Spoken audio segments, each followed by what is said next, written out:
He just wanted a quiet meal in a corner booth, the kind of peace you'd expect after years of serving your country.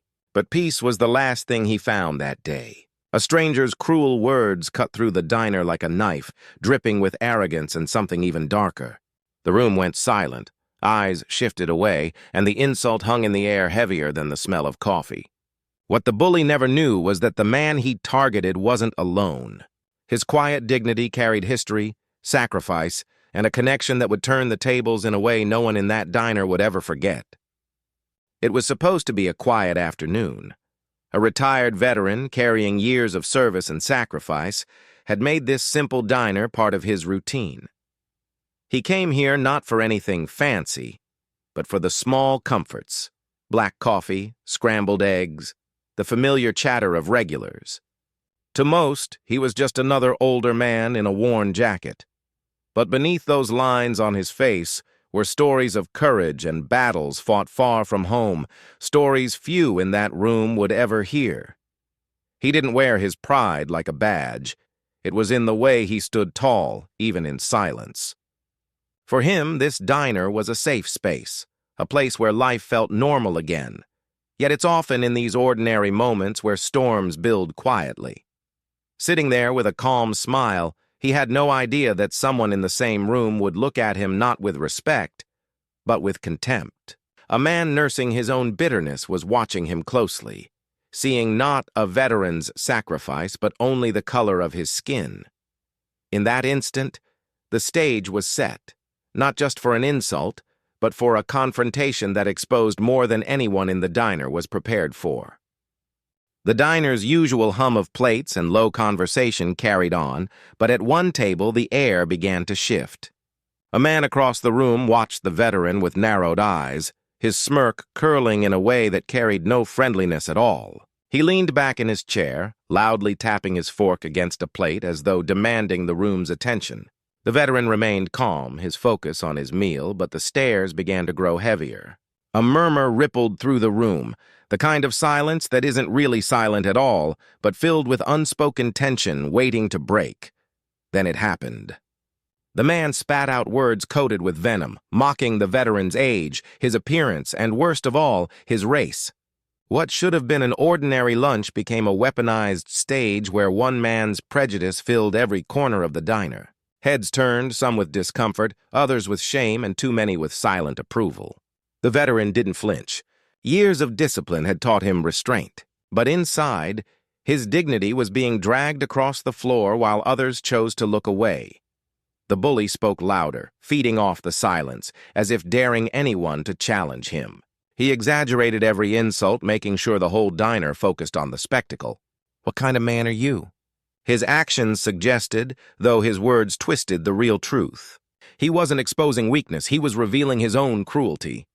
Yet in moments like this, cruelty often feels like it wins because those around do nothing.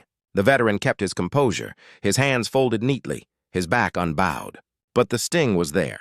Not for his own pride, he had a lifetime of scars, but because he knew that this was the reality so many endured. Tension thickened like smoke no one could escape. Some customers shifted uneasily, hiding behind their coffee cups. A waitress paused mid-step, eyes darting between them, torn between stepping in and fearing escalation. Everyone could feel it, a line being crossed in real time. Yet no one raised their voice. The bully enjoyed the stage, mistaking silence for power. What he didn't realize was that silence wasn't weakness here. The veteran's quiet resilience wasn't surrender. It was waiting. Because while the bully thought he was mocking a man alone, he was about to learn the veteran wasn't nearly as isolated as he believed. The sting of injustice was still burning. But just past the edges of that diner scene was a consequence walking steadily closer.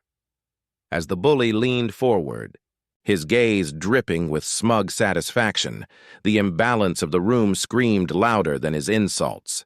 How much could one man take? How long could a room full of people pretend not to see? And what happens when the person you think you're humiliating has a truth and a connection that you never saw coming? The words had reached their ugliest point now, no longer just insults, but open declarations meant to humiliate. The bully leaned over his table, his voice booming, determined to strip the veteran of every ounce of dignity in front of strangers who seemed paralyzed by fear or indifference. Every second dragged heavier, the weight of injustice pressing down on the room. For the veteran, it wasn't the first time he had faced hatred, but it still burned. He had marched through war zones, carried wounded brothers through gunfire, watched friends breathe their last for the very freedom this man was twisting into mockery. Yet here he was, reduced in an ordinary diner to the color of his skin in another man's eyes. The veteran's jaw tightened, not in anger, but in discipline. He refused to break, refused to sink to the level of hatred that was baiting him. His silence enraged the bully all the more, who slammed his hand against the table, making glasses rattle. The room recoiled, breaths caught in their chests. No one knew what would come next, only that something was about to snap. And then, the door opened. A tall man in uniform stepped inside, his posture radiating order, authority, and quiet menace of consequence. Eyes instantly shifted to him, but his gaze fixed immediately on the scene. The insult, the imbalance, the humiliation unfolding in front of him. The veteran looked up, and in that silent exchange between father and son, everything in the room shifted. The bully didn't know. He couldn't possibly know whom he had chosen to attack. The man he mocked was more than a veteran, more than a customer in a diner. He was the father of one of the highest-ranking officials in Homeland Security. Someone with a voice, with power, with the authority to demand accountability in ways the bully couldn't even imagine.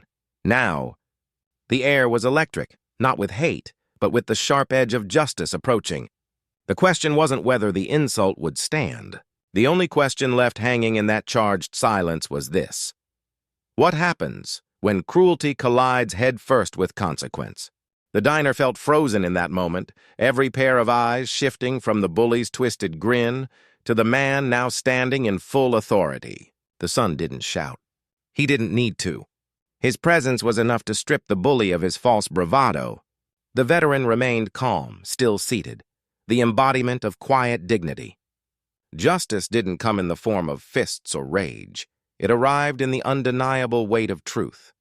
The bully's laughter faltered, his confidence drained, and for the first time, the room exhaled. The balance of power had shifted, and everyone knew it. Yet the impact of that moment stretched beyond one man being put in his place. It wasn't just about a racist insult silenced by the presence of a uniform. It was about the reality that men and women who dedicated their lives to protecting a nation could come home and still be stripped of respect because of the color of their skin. The cruelty revealed in that diner was not new, and it is not rare. Too often, dignity is trampled in silence while a room full of witnesses chooses comfort over courage. The veteran left that day not broken, but carrying yet another reminder of the battles fought long after leaving the front lines. His son stood by his side, not only as family, but as proof that resilience and justice have a way of rising, even in the most ordinary places. But one question lingers, far louder than any insult. How many more families must endure moments like this before we decide enough is truly enough? This wasn't just one story in a diner. It's a reflection of countless stories across America, stories we cannot afford to ignore. So the question remains, when faced with prejudice in plain sight, will we turn away? Or will we finally stand up?